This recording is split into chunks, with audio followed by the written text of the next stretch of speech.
एक दिन कौवा कहीं घूमने जा रहा था और अचानक उसकी नज़र एक हंस पर पड़ी। सोचने लगा कि यार ये तो कितना गोरा और सुंदर है, इसके जीवन में तो जलसे ही जलसे होते होंगे, ये तो अपनी लाइफ में बहुत खुश होगा। हंस के बारे में ये राय बनाकर कौवा हंस के पास पहुंच गया और उससे पूछने लगा कि भाई तू तो अपनी ज़िंदगी में बहुत खुश होगा, भगवान ने तुझे कितना गोरा और सुंदर बनाकर भेजा है।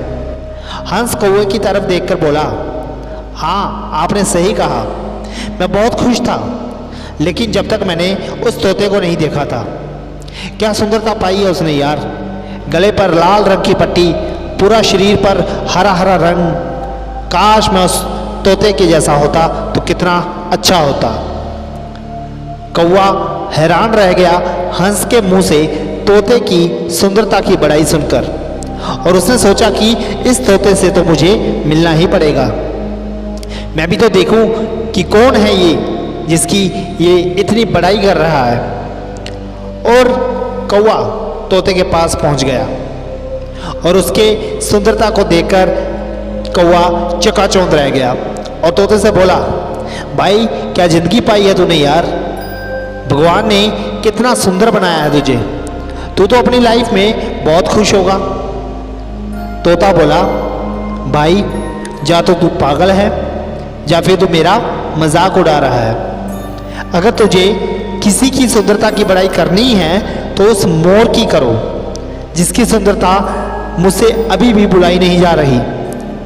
जब से मैंने उसे देखा है शायद ही उसके जैसा सुंदर जीव धरती पर कहीं होगा। काश मैं उसके जैसा होता। कौवा वहां से विचल दिया और मोर को ढूंढने लगा।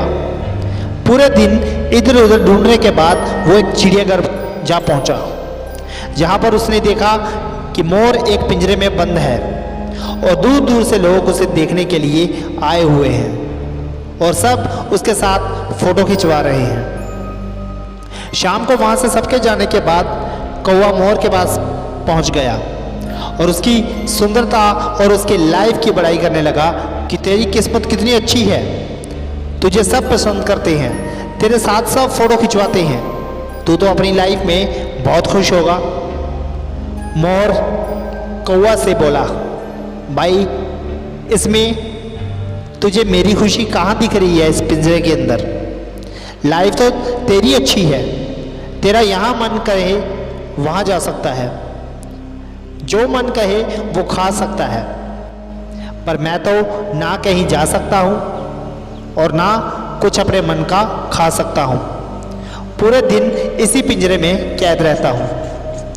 मोर की बात सुनकर कौवे को समझ आ गई कि इस दुनिया में दूसरों से खुद की तुलना कर करके कोई भी खुश नहीं रह सकता। और कौवा वहाँ से चल गया और फिर उसने कभी भी किसी से अपनी तुलना नहीं की और खुशी से रहने लगा। सो दोस्तों, इस कहानी से हमें यह सीख मिलती है कि हमें अपनी तुलना किसी दूसरे इंसान से नहीं करनी चाहिए, और अगर हम ऐसा करते हैं तो ना ही हम अपनी लाइफ में कभी खुश रह पाएंगे और ना ही अपने अंदर के टैलेंट और पैशन को पहचान पाएंगे। सो उम्मीद करता हूँ आपको ये वीडियो अच्छी लगती है तो चैनल को सब्सक्राइब करके बेल आइकन को प्रेस कर देना, ताकि आपको इसी प्रकार की मोटिवेशनल स्टोरीज सुनने को मिलती रहे। धन्यवाद।